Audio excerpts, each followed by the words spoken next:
ओम नमः शिवाय। मैं सिप्रा मुकुल कुमार। इस वीडियो में हम सभी 12 ज्योतिर्लिंगों के बारे में चर्चा करेंगे और जानेंगे कि ये किस राज्य में है और इनका संक्षिप्त इतिहास क्या है। महाराष्ट्र में 3 ज्योतिर्लिंग, मध्य प्रदेश में 2, गुजरात में 2, आंध्र प्रदेश में 1, उत्तराखंड में 1, उत्तर प्रदेश में 1, झारखंड में 1 और तमिलनाडु में 1। पौराणिक कथाओं के अनुसार भगवान शिव प्रकाश के स्तंभ के रूप में प्रकट हुए थे, जिसे ज्योतिर्लिंग कहा जाता है। सोमनाथ ज्योतिर्लिंग गुजरात के सौराष्ट्र में काठियावाड़ क्षेत्र में समुद्र किनारे स्थित बेराबल बंदरगाह के पास स्थित नागर शैली में स्थापित यह ज्योतिर्लिंग सबसे पुराना ज्योतिर्लिंग है। शिव पुराण के अनुसार सोमनाथ ज्योतिर्लिंग की स्थापना स्वयं चंद्रदेव ने की थी। मल्लिकार्जुन स्वामी ज्योतिर्लिंग यह ज्योतिर्लिंग भारत के आंध्र प्रदेश राज्य में कृष्णा नदी के तट पर कुर्नूल जिले में श्री शैल नामक पर्वत पर विराजमान है। इस मंदिर को दक्षिण का कैलाश भी कहा जाता है। महाकालेश्वर ज्योतिर्लिंग यह ज्योतिर्लिंग मध्य प्रदेश के उज्जैन में क्षिप्रा नदी के तट पर स्थित है। उज्जैन को महाकाल की नगरी भी कहा जाता है। यह एकमात्र दक्षिण मुखी ज्योतिर्लिंग है। यहाँ भगवान शिव की दिन में 6 बार आरती की जाती है, जिसकी शुरुआत सुबह 4 बजे भस्म आरती से ही होती है। इसे मंगला आरती भी कहा जाता है। महाकालेश्वर ज्योतिर्लिंग की भस्म आरती पूरी दुनिया में प्रसिद्ध है। ओंकारेश्वर और बमलेश्वर ज्योतिर्लिंग ओंकारेश्वर ज्योतिर्लिंग मध्य प्रदेश में इंदौर के पास मालवा क्षेत्र में नर्मदा नदी के किनारे मानधाता पर्वत पर स्थित है।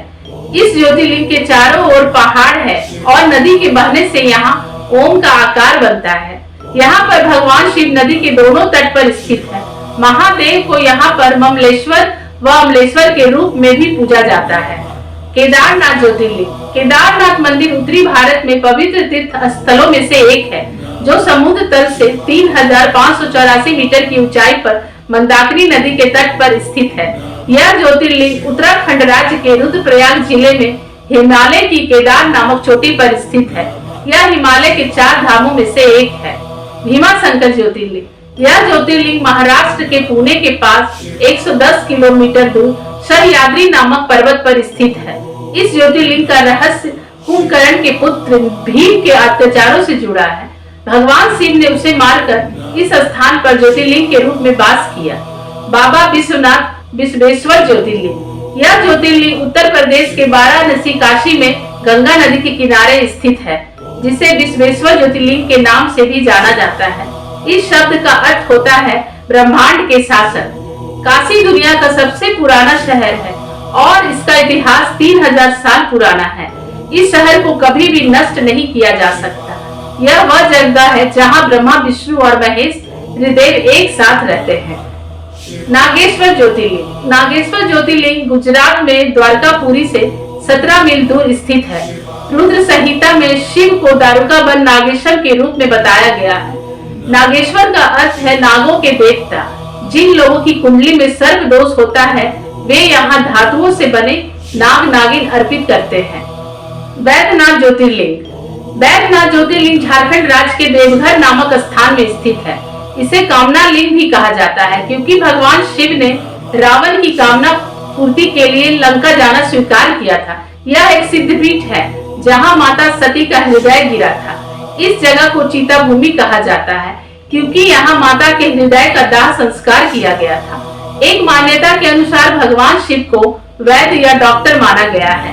यहाँ दर्शन करने से रोगों से मुक्ति मिलती है, इसलिए इसे बैद्यनाथ धाम ज्योतिर्लिंग के नाम से जाना जाता है। त्र्यंबकेश्वर ज्योतिर्लिंग महाराष्ट्र के नासिक से 30 किलोमीटर पश्चिम में गोदावरी नदी के किनारे स्थित है। यह मंदिर काले पत्थरों से बना है। इस ज्योतिर्लिंग के निकट ब्रह्मगिरी नाम का पर्वत है, जो गोदावरी नदी का उद्गम स्थान है। यह एकमात्र ऐसा ज्योतिर्लिंग है जहां ब्रह्मा, विष्णु और महेश तीनों एक साथ शिवलिंग में स्थापित है। रामनाथ स्वामी रामेश्वरम ज्योतिर्लिंग तमिलनाडु में स्थित शिव के 12 ज्योतिर्लिंगों और भारत के 4 धामों में से एक है। इस ज्योतिर्लिंगों को स्वयं भगवान श्री राम ने अपने हाथों से बनाया था। इस ज्योतिर्लिंग का मंदिर अपनी अनूठी संरचना और वास्तु कला के लिए जाना जाता है। घुश्मेश्वर और घृष्णेश्वर ज्योतिर्लिंग घुश्मेश्वर और घृष्णेश्वर दोनों एक ही ज्योतिर्लिंग मंदिर के नाम हैं, जो महाराष्ट्र के औरंगाबाद जिले के बेरुल एलुरा दौलताबाद से लगभग 18 किलोमीटर दूर स्थित है। घृष्णेश्वर ज्योतिर्लिंग भोलेनाथ की एक भक्त घुष्मा की भक्ति का प्रतीक माना जाता है। उसी के नाम पर इस शिवलिंग का नाम घुश्मेश्वर पड़ा था।